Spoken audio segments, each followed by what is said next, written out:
வணக்கம் தமிழக உறவுகளுக்கு மீண்டும் அடுத்த ஒரு வீடியோவில் சந்திக்க என்னென்னு சொன்னால், அதாவது உங்களுக்கு தெரியும், சுவிஸில் மருத்துவ காப்பீடுன்றது ஒரு ஒப்ளிகாத்தோர் அது நான் வீடியோ போட்டிருக்கோம்.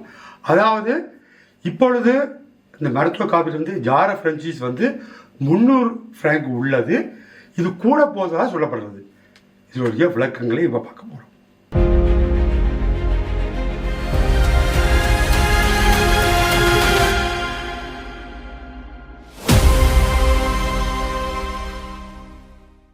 இந்த 300 ரூபா உள்ள ஜாரஃபிஸ் ஸோ எப்போ இது தொடங்கினது, இந்த மருத்துவ காப்பீடு என்ற ஒரு முறை உண்டு. பிறகு அதுக்கு ஒரு ஜாரஃப்ரென்சிஸ் கொண்டு அது நாங்கள் வந்த காலங்களில் கிரகம் காசுனா 40-50 ஃப்ராங்க் தான் கட்டினாங்க. இன்றைக்கு 500 ஃப்ராங்க்கு மேலே இருக்கின்றது. அது எப்போ இருந்து இந்த ஜாரஃப்ரென்சி வந்தது, இப்போ இந்த 300 ரூபாயா உள்ள ஜாரஃப்ரென்சி எப்போ இருந்து கூட போன்றது. இதுதான் இந்த மருத்துவ காப்புறுதி என்றது சுவிஸ் நாட்டில் கிட்டத்தட்ட 200 வருஷத்துக்கு மேற்பட்டாக இந்த நாட்டில் இருக்குது. ஆனால் 1996ஆம் ஆண்டுல இருந்து தான் ஒப்ளிகத்தோரிஷன் சொல்லி புண்டஸ்ராத்தால் முடிவெடுக்கப்பட்டது. அந்த டைம்ல இருந்து தான் எல்லாரும் கட்டாயமாக செய்யணும்னு சொல்லி 96ஆம் ஆண்டுல இருந்து தான் அன்றைக்கு கிட்டத்தட்ட இப்போ 30 வருஷமாக தான் இந்த கிராங்கு காசு ஒப்ளிகத்தோரிஷா இருக்குது. அதுவும் ஸ்டார்ட்ல தொடங்கிக்க 150 ஃப்ராங்க் ஃப்ரான்ச்சைஸோட தான், இந்த மினிமம் ஃப்ரான்ச்சைஸ் 150 ஃப்ராங்க்ல தான் 96ஆம் ஆண்டு ஸ்டார்ட் பண்ணது. ஆனால் போகிற காலத்தில் அவைகளுக்கு விளங்கிட்டு இந்த பட்ஜெட் காணாது என்று சொன்னால் கட்டுற பிரேமியத்தை விட செலவுகள் கூடியா இருக்குன்னு சொல்லி 98ஆம் ஆண்டு 230 ஃப்ராங்குக்கு குறைஞ்சபட்ச ஃப்ரான்ச்சைஸை கூட்டிட்டாங்க. அதுக்கு பிறகு கடைசியா கூட்டினது 2004ஆம் ஆண்டு 300 ஃப்ராங்குக்கு ஃப்ரான்ச்சைஸை கூட்டினவங்க. அதுக்கு பிறகு அதே சிஸ்டம் ஒரு விதமான மாற்றம் இல்லாம இன்றைக்கு வரைக்கும் அப்படி இருக்குது. இன்றைக்கு அரசாங்கம் 300ல இருந்து 400க்கு கொண்டு வரலாமா இல்லையான்றதை பற்றி தான் இப்ப ஆலோசனைகள் நடக்குது. அப்படி அது கொண்டு வந்தா வார வருடம் 1ஆம் தேதி ஜனவரி 2027 இருந்து அமுல் ஆகிறதுக்குரிய சந்தர்ப்பங்கள் இதுல இன்று உருவாகி உள்ளது. இப்படி கூடுவதால மக்களுக்கு நன்மையா? மக்களுக்கு இதால என்ன நன்மை கிடைக்கும்னு சொன்னா, ஒரு பக்கத்தில் பிரேமியம் கிராங்கு காசு மாசம் கட்டுற பிரேமியம் இதால குறையலாம். அதே நேரத்தில் அவசியம் இல்லாம டாக்டர்கிட்ட போற விலக்கு ஒரு இன்னொருக்கா யோசிப்பினம், ஓகே நாங்க கையால கட்ட வேண்டி வருது தானே, அப்ப டாக்டர்கிட்ட போவோமா இல்லையான்னு சொல்லி கொஞ்சம் பார்த்து தேவையில்லாம டாக்டர்கிட்ட போறது குறையக்கூடிய சந்தர்ப்பங்கள் இருக்குது.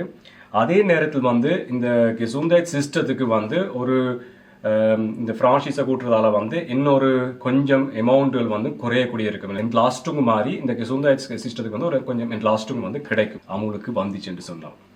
இதை கூட்டுவதால அதாவது சம்பளங்கள், ஹாஸ்பிட்டல் வழியை வேலை செய்வதற்கான சம்பள வசதிகள் பிரச்சனையாக இருக்கிறது. அந்த இடத்துக்கு வேலைக்காக்களில் எப்படி அதில் கட்டுப்படுத்தலாம்ன்ற ஒரு எண்ணம் இருப்பதாக போட்டிருந்தார்கள். இதை பற்றி நீங்கள் என்ன நினைக்கிறீங்க?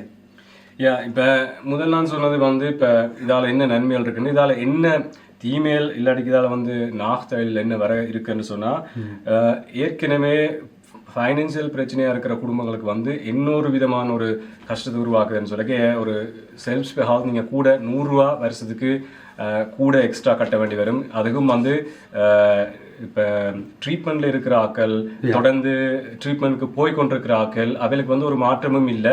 ஆனால் செலவு கூட போகுது. அவை வருஷான கட்டுற ஃப்ரான்ச்சைஸை செலவு கூட போகுது. ஆனால் அவை இந்த வைத்தியத்தை குறைக்கிறாது. என்னன்னு சொன்னால் அவை ஆல்ரெடி ட்ரீட்மெண்ட்ல இருக்கிறோம். அப்போ அவைகளுக்கும் ஒரு மைனஸ் பாயிண்டாக போகலாம். அது ஒரு பக்கத்தில் பிரேமியம் கொஞ்சம் குறைஞ்சாலும் கையால் கட்டுற காசு ஒரு பக்கத்தில் கூடுது.